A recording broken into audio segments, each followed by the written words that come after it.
SRK news కి స్వాగతం. ముందుగా వార్తల్లోని ముఖ్యాంశాలు.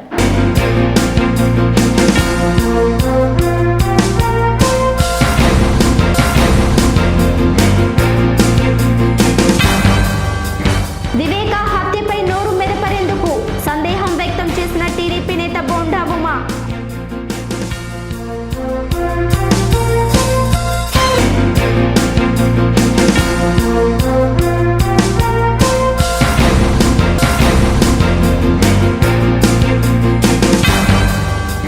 రాజధాని లెక్కలు తెరుద్దాం వస్తారా? టీడీపీ వైసీపీలకి బీజేపీ రాష్ట్ర అధ్యక్షుడు సోము వీర్రాజు సవాల్.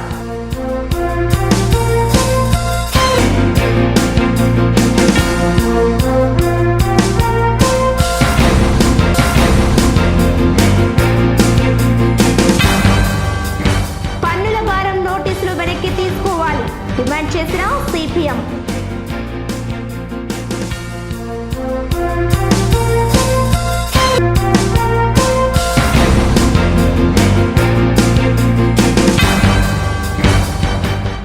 సీఎం జగన్ వైఎస్ వివేకానంద హత్య కేసు నిందితులను కాపాడే ప్రయత్నం చేస్తున్నారని టీడీపీ నాయకులు బోండా ఉమా ఆరోపించారు. తెలుగుదేశం పార్టీ రాష్ట్ర కార్యాలయంలో బుధవారం బోండా మాట్లాడారు. సొంత బాబాయిని హత్య చేసిన వారిని శిక్షించవలసిన జగన్ విచారణని ఉపసంహరించుకోవటం ఏమిటని సందేహం వ్యక్తం చేశారు. ప్రతిపక్షంలో ఉన్నప్పుడు సిబిఐ విచారణ కోరిన జగన్ ఇప్పుడు ఎందుకు వెనక్కి తగ్గారని ప్రశ్నించారు. రాష్ట్రంలో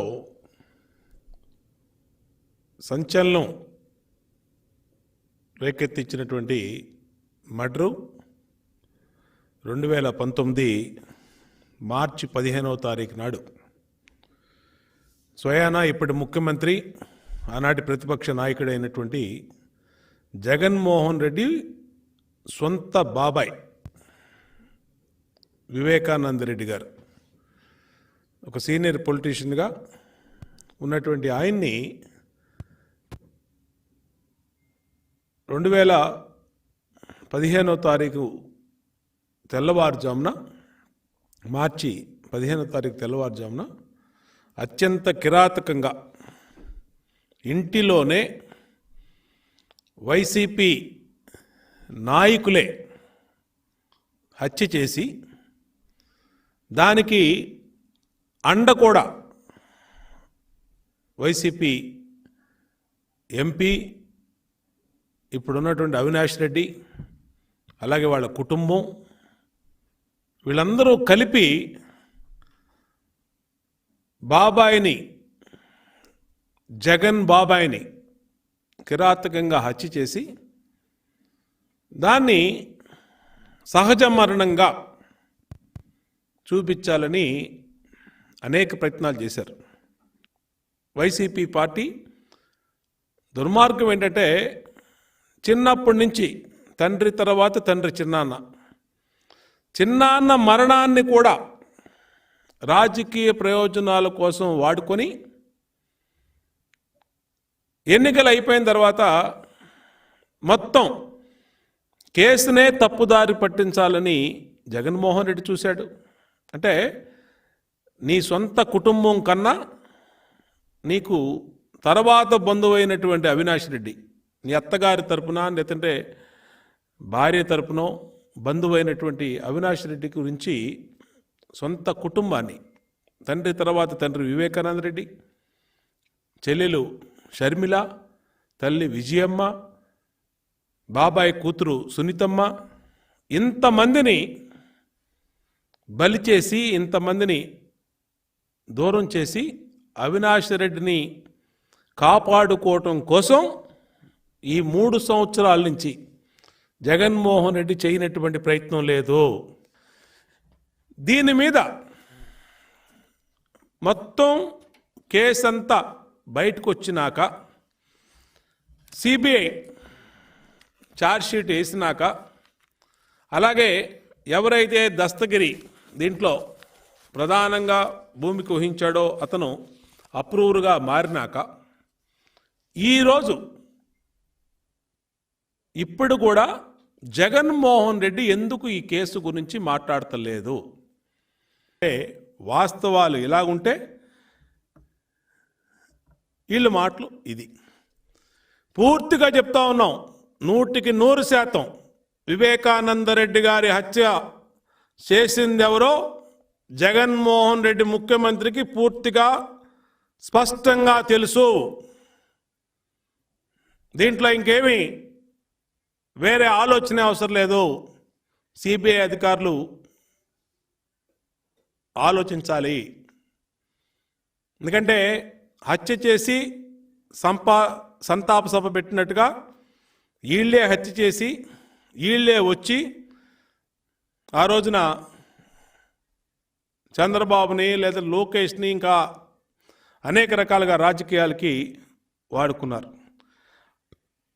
అవినాష్ రెడ్డి పాత్ర ఉందని, చేసింది అవినాష్ రెడ్డి అని, అతని ద్వారానే అతని పిఏలు అతని మనుషులు 40 కోట్ల రూపాయల డబ్బులు ఇచ్చినా 15వ తారీఖు వివేకానంద రెడ్డి గారి మర్డర్ జరిగితే 17వ తారీఖు అతనికి సీట్ ఇచ్చి ఇప్పుడు గెలిపించుకొని ఇంట్లో కూర్చోబెట్టుకుంటారండి తాడేపల్లిలో.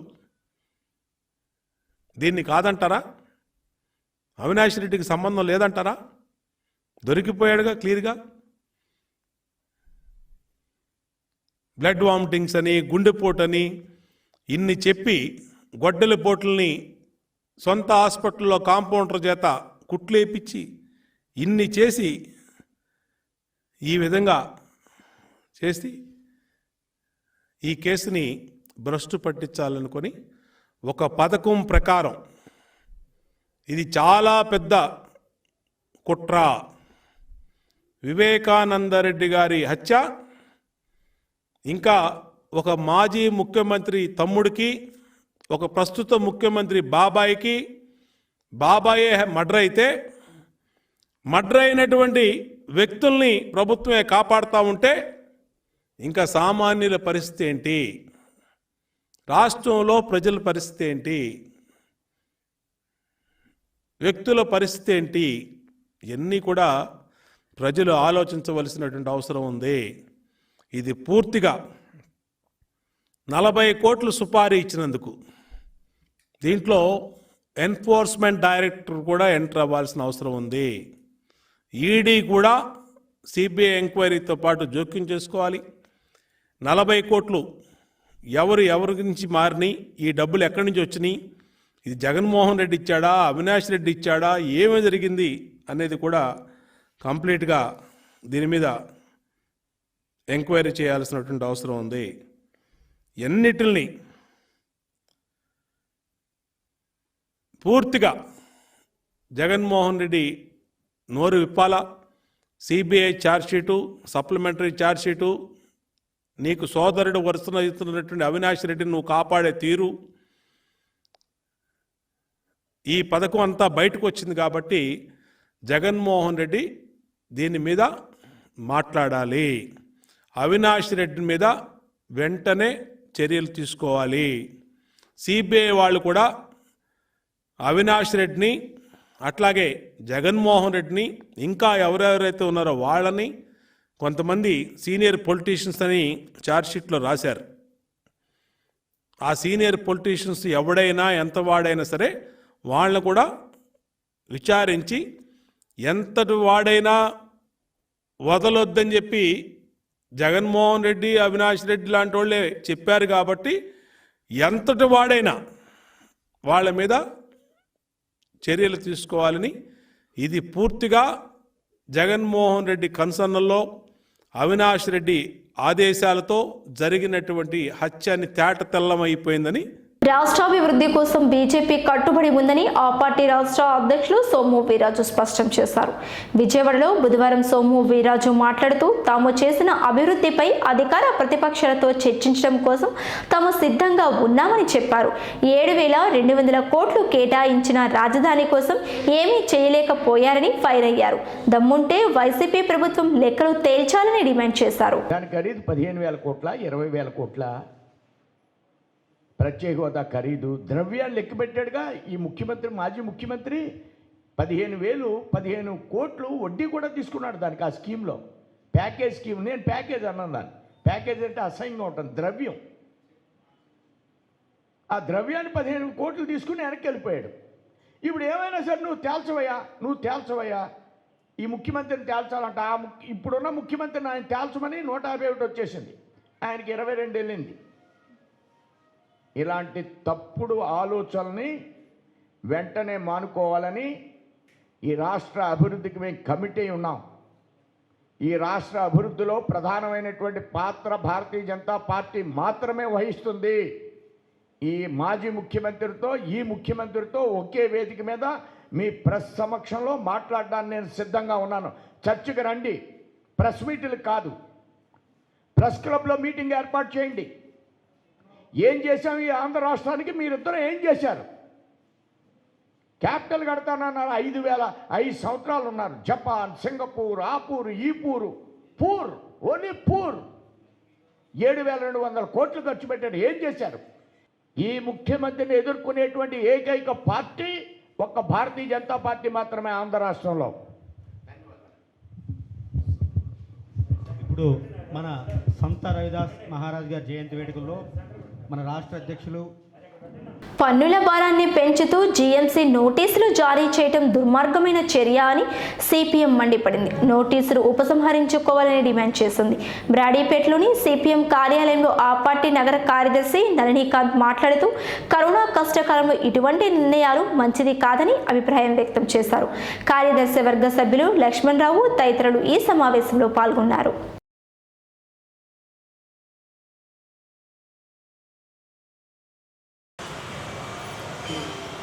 గుంటూరు నగరపాలక సంస్థ 2021-22 ఆర్థిక సంవత్సరానికి గాను ముందస్తుగానే ఇంటి పన్ను కడితే వాళ్ళకి 5% రిబేట్ వస్తుందని చెప్పి అందరి చేత ఎక్కువ శాతం మంది ప్రజలు నగరపాలక సంస్థలో పన్ను కట్టారు. ఇప్పుడు ఆర్థిక సంవత్సరం ముగిసే రోజుల్లో ఇప్పుడు 15% మళ్ళీ పన్ను పెంచుతూ అందరిళ్ళకి నోటీసులు ఇస్తూ ఉన్నారు. ఈ విధంగా చేయటం ప్రజలను మోసం చేయటమే అని చెప్పి సిపిఎం పార్టీగా మేము నగరపాలక సంస్థకు తెలియజేస్తూ ఉన్నాం. అంతేకాదు, నగరపాలక సంస్థ ఇచ్చిన నోటీసులో 15% పన్ను పెంచుతూ ఒకవైపు చూపిస్తూనే మరొక వైపు క్యాపిటల్ వాల్యూ వల్ల వచ్చే మొత్తం విలువ మీద ఎంత అమౌంట్ అయితే వస్తుందో అంత అమౌంట్ని చూపించి రాబోయే కాలంలో ఇంత శాతం పన్ను కట్టాలని చెప్పి నిర్ణయం చెప్తా ఉంది. ఒకవేళ క్యాపిటల్ వాల్యూ మీద ఇంటి పన్ను కనుక వేస్తే ఇప్పుడున్న కడుతున్న పన్ను మీద దాదాపు 200 నుండి 300% పెరగబోతూ ఉంది. 10 సంవత్సరం 15% చొప్పున ఇంటి పన్ను పెంచుతూ ఉన్న ప్రభుత్వం 300% వరకు పన్ను పెరిగే వరకు 10 సంవత్సరం పన్ను పెంచబోతున్నట్టుగా చెప్పకనే ఈ జీవోలు చెప్తా ఉంది. ఈ విధంగా మరొకసారి కేవలం 15% పన్ను పెంచుతామని చెప్పి బొత్స సత్యనారాయణ గారు మున్సిపల్ శాఖ మంత్రి ఒకవైపు జీవో ఇచ్చి ఉత్తర్వులు ఇచ్చినప్పటికీ మరొక వైపు క్యాపిటల్ వాల్యూని ఆ నోటీసు చూపించడం ద్వారా రాబోయే కాలంలో 300% వరకు పన్ను పెంచబోతున్నామని చెప్పి చెప్పబోతా ఉన్నారు. ఈ విధంగా మరోసారి ప్రజల్ని దగా చేసినట్లుగా మేము చెప్తా ఉన్నాం. ఇప్పటికే ఈ సమస్య మీద పౌర సంఘాల సమైక్య వీళ్ళందరూ కలిసి హైకోర్టులో కేసు వేసి ఉన్నారు. ఇది దుర్మార్గం. ఇప్పుడు వరకు ఇంటి అద్దె విలువ ఆధారంగా పన్ను వేసేవాళ్ళు ఇప్పుడు క్యాపిటల్ వాల్యూ మీద పన్ను వేయటం ఇది అన్యాయం అని చెప్పి కోర్టుకు వెళ్ళారు. అది కోర్టులో పెండింగ్లో ఉంది. ఇప్పుడు కోర్టు పెండింగ్లో ఉన్న ఈ అంశం మీద ప్రభుత్వం ముందుకు పోవడం ఇది చట్టరీత్యా కూడా నేరం. తక్షణమే ప్రభుత్వం ఈ నోటీసును ఉపసంహరించుకోవాలని చెప్పి కోరుతా ఉన్నాం. మరొక వైపు చెత్త పన్ను పేరుతో ఇప్పటికి ఇంటికి 120 రూపాయలతో వసూలు చేయాలని చెప్పి నిర్ణయం చేస్తూ ఉంది. ఇది ప్రజల మీద కరోనా కష్టకాలంలో ప్రజలు ఆర్థికంగా ఇబ్బందులు పడుతున్న ప్రజల్ని ఆదుకోవాల్సింది పోయి ఆదుకోకుండా పోగా ప్రజల మీద భారాలు పెంచడం దుర్మార్గం.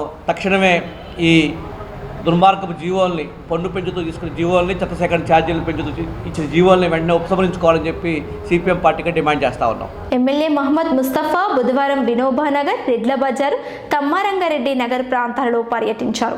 ప్రజా సమస్యలను తెలుసుకుని ఆ సమస్యల పరిష్కారానికి భరోసా ఇచ్చారు. పార్టీ నాయకులు మణికంఠ, కేసరి సుబ్బులు, శివారెడ్డి, కన్నా తదితరులు ఈ కార్యక్రమంలో పాల్గొన్నారు.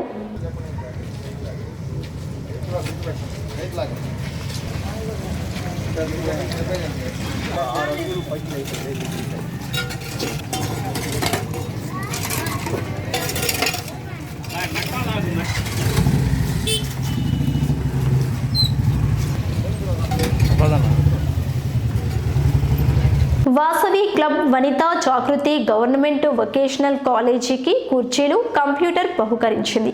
కళాశాల ఆవరణలో బుధవారం జరిగిన ఈ కార్యక్రమానికి జీజీహెచ్ సూపరింటెండెంట్ ప్రభావతి అతిథిగా హాజరయ్యారు. ఈ సందర్భంగా అతిథులతో పాటు club president Majeti Lakshmi, governor Jujjuri Prabhakar, Bhaskar, Gaurishankar, Kopravuri Rajani పాల్గొన్నారు.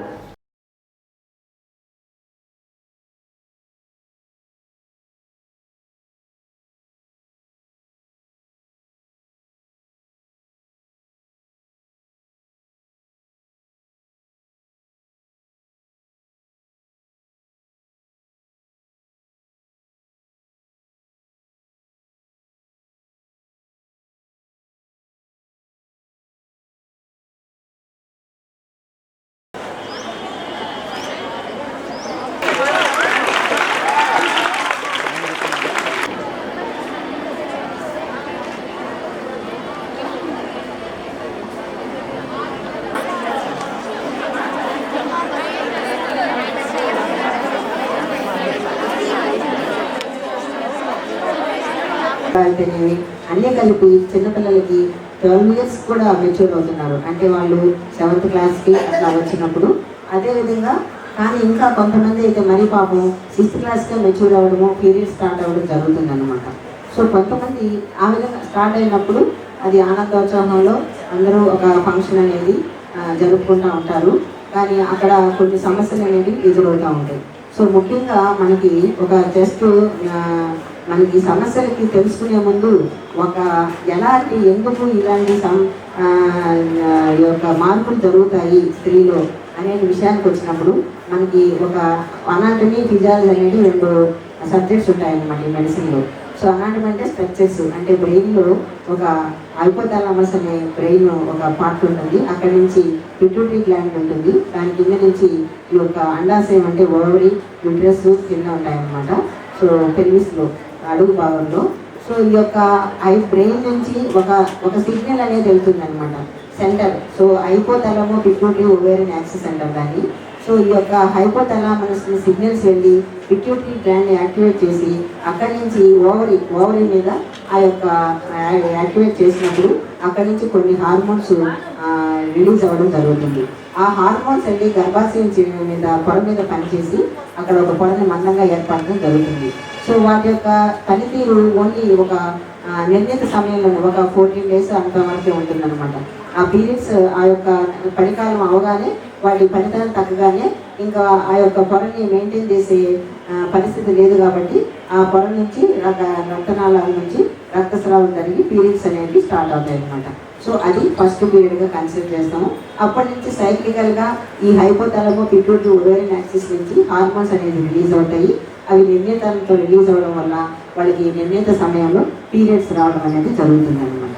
సో చిన్నపిల్లలకి ముఖ్యంగా ఈ పీరియడ్స్ ప్రాబ్లమ్స్ చాలా ఉంటున్నాయి. కొంతమందికి వారానికి ఒకసారి పీరియడ్స్ వస్తుంటాయి, కొంతమందికి 2 వారాలకు ఒకసారి పీరియడ్స్ వస్తున్నాయి. మామూలుగా వాళ్ళకి 28 days ఒకసారి పీరియడ్స్ రావడం అనేది జరుగుతుంది. కానీ 28 days అంటే first day of the period వచ్చినప్పుడు తర్వాత 28 days తర్వాత నెక్స్ట్ పీరియడ్ వస్తుంది అనమాట. సో అది కరెక్ట్గా జరుగుతుంది. కానీ ఈ యొక్క చిన్నపిల్లలకి ఏంటంటే ఇమ్మెచ్యూరిటీ, పరిపక్వతని చేకూరదన్నమాట. అంటే హైపోథాలమస్ నుంచి పిట్యూటరీ నుంచి ఓవేరియన్ నుంచి ఆ axis immaturity of the hypothalamo pituitary ovarian axis అనేది మేము చదువుకుంటుంటాం. ఆ యొక్క పరిపక్వత అయిన కారణంగా హార్మోన్స్ ఇంబ్యాలెన్స్ వల్ల వీళ్ళకి మెన్స్ట్రువల్ ప్రాబ్లమ్స్ వస్తుంటాయి అన్నమాట. Moto is to serve the needy people అనేది దాని మీద వాసవి క్లబ్స్ అసలు స్టార్ట్ చేశారు. దాంట్లో భాగంగా మా వాసవి వనిత జాగృతి అనేది గుంటూరు అనేది మా మెయిన్ మోటో వచ్చి సర్వీస్తో పాటు వాళ్ళకి సెమినార్స్ కండక్ట్ చేసి ప్రోగ్రామ్స్ చేసి వాళ్ళని మోటివేట్ చేయడం అనేది మా క్లబ్ యొక్క ముఖ్య ఉద్దేశం అన్నమాట. ఇంకా ఇలాంటి ప్రోగ్రామ్స్ ఎన్నో చేయాలని, సర్వీసెస్ ఎక్కువగా చేసి సర్వీసెసే కాక సెమినార్స్ ఇవన్నీ మోటివేట్ చేయటం, పిల్లల్ని మోటివేట్ చేయాలి. ఇంకా సమాజంలో వీళ్ళని ఉన్నత స్థాయికి మోటివేషన్స్తో తీసుకెళ్లాలనేది మా ముఖ్య ఉద్దేశం. మా గవర్నర్ గారు ఇంకా మా సర్టిఫైడ్ స్పీకర్ గారు వీళ్ళందరూ కూడా ఈ ప్రోగ్రామ్కి వచ్చారు. గవర్నర్ గారు మాట్లాడతారు.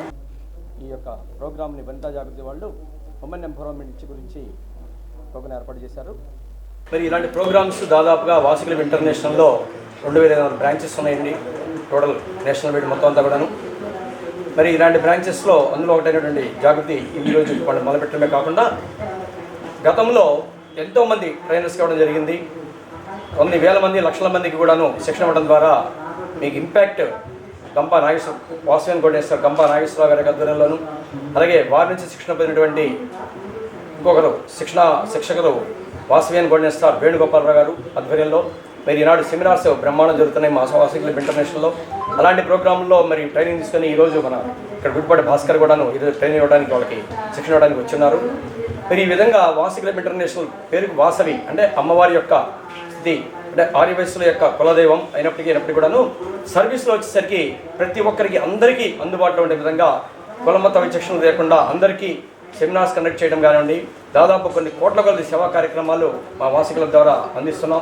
మన గుంటూరులో దాదాపు 20 క్లబ్లు ఉన్నాయండి మన డిస్ట్రిక్ట్లో, ఇక్కడ గుంటూరులోనే. మరి అన్ని కార్యక్రమాల్లో కూడా ఇక్కడ వీళ్ళు చేపట్టినటువంటి కార్యక్రమం ఇప్పుడు ఈరోజు నాంది పలికారు.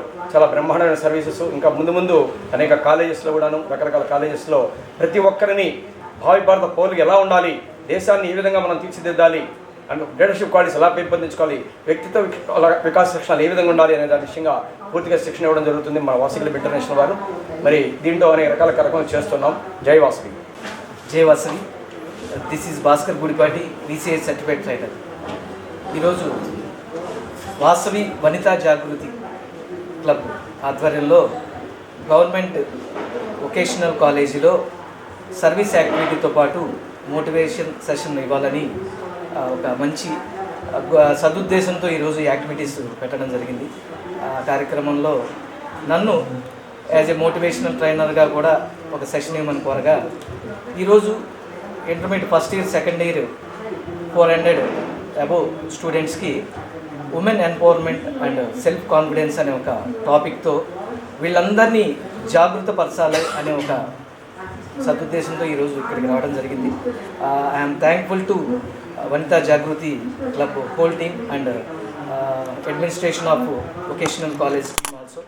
Thank you everyone. నా పేరు మున్నలూరి గౌరీశంకర్, వాసవి క్లబ్స్ ఇంటర్నేషనల్ జిల్లా B217A క్యాబినెట్ సెక్రటరీగా ఈ సంవత్సరం నా విధుల్ని కొనసాగిస్తూ ఉన్నా.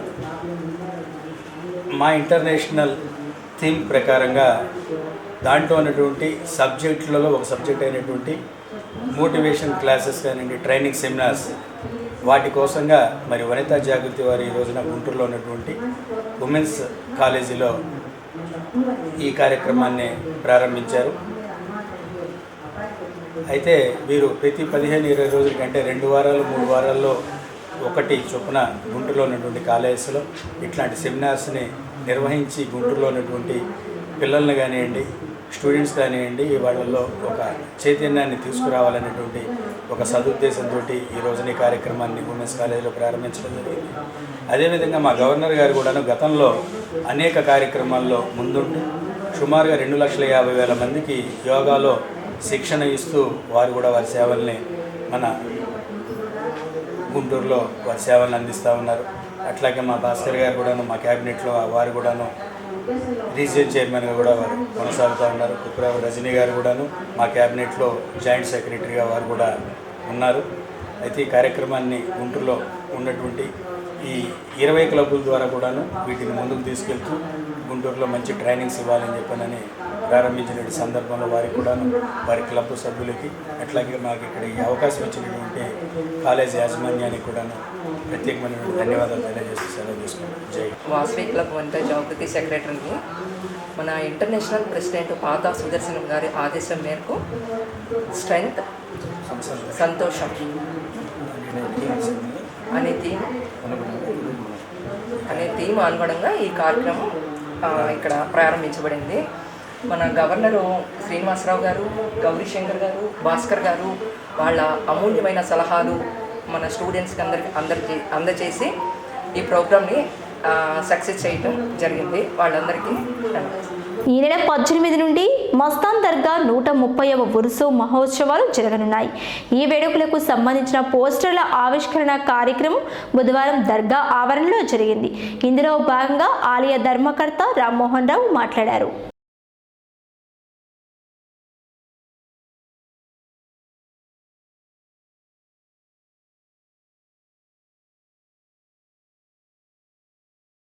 మన శ్రీ హజరత్ కాలే మస్తాన్ షా ఔలియా వారి 130వ ఉర్సు మహోత్సవం 18వ తారీఖు నుండి 22వ తారీఖు వరకు అత్యంత వైభవంగా జరుపుటకు నిశ్చయించాము.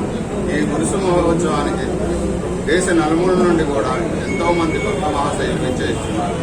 వారికి ఎటువంటి అసౌకర్యం కలగకుండా మున్సిపల్ శాఖ వారు, కలెక్టర్ గవర్నమెంట్ వారు అన్ని సహాయ సహకారాలు అందించారు. అలానే పోలీసు వారి సహాయ సహకారాలతో ఈ ఉరుసు మహోత్సవానికి ట్రాఫిక్ లో కూడా ఎటువంటి ఇబ్బందులు పడకుండా వారు కూడా తగిన ఏర్పాట్లు చేయించున్నారు.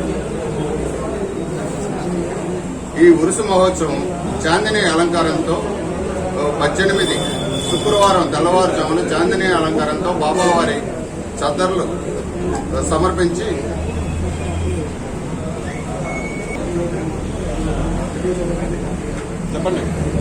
ఈ ఉరుసు మహోత్సవం 18వ తేదీ తెల్లవారుజామున 3 గంటల చాందినీ అలంకారంతో ప్రారంభమవుతుంది. ఈ ఉరుసు మహోత్సవానికి దేశ నలుమూల నుండి కూడా పీఠాధిపతులు విచ్చేస్తున్నారు. విదేశాల నుండి కూడా పీఠాధిపతులు విచ్చేస్తున్నారు. ఈ ఉరుసు మహోత్సవంలో బాబా గారి చద్దర్లు తొలగించి గంధోత్సవం జరుపుతున్నారు. ఆ గంధం తదుపరి బాబా గారికి పీఠాధిపతులు సమర్పించే చద్దర్లు సమర్పించడం జరుగుతుంది. తీసుకొచ్చిన చద్దర్లు సమర్పించడం జరుగుతుంది.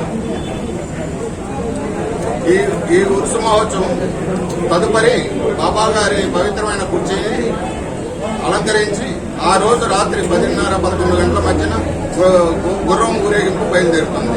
అప్పట్లో బాబా గారు ఏ వీధుల్లో నడిగారో ఆ వీధుల్లో గుండా బాబా గారి గుర్రాన్ని చంద్ర మహోత్సవాన్ని తీసుకెళ్లడం జరుగుతుంది. అలా బాబా గారు శయనించిన మంచం దగ్గర, సంగడిగొండ దగ్గర పూజలు గావించుకొని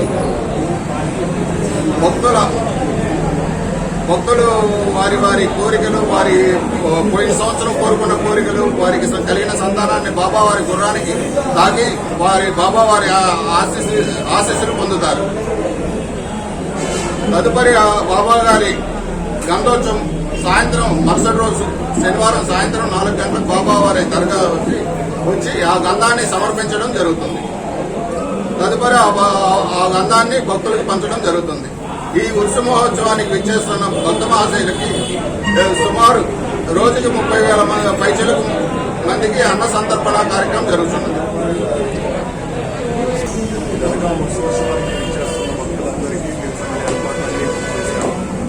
వారికి ఎటువంటి ఎటువంటి అసౌకర్యం కలగకుండా అని అభివృద్ధిగా మేము చేస్తున్న ప్రయత్నాలు దీనికి సహకరిస్తున్న మాకు ప్రభుత్వ కమిషనర్ గారు, ఎస్పీ గారు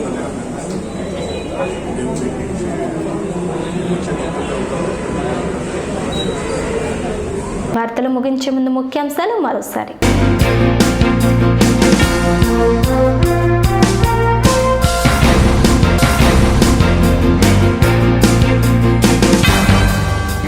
వివేక హత్యపై నోరు మెదపరేందుకు సందేహం వ్యక్తం చేసిన టీడీపీ నేత బోండా ఉమా.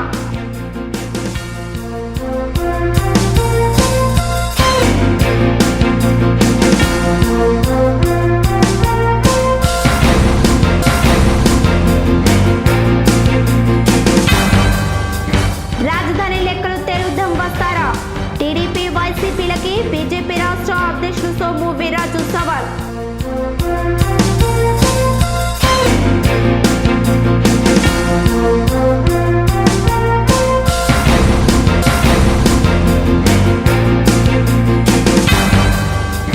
పన్నుల భారం నోటీసులు వెనక్కి తీసుకోవాలి డిమాండ్ చేసిన సిపిఎం.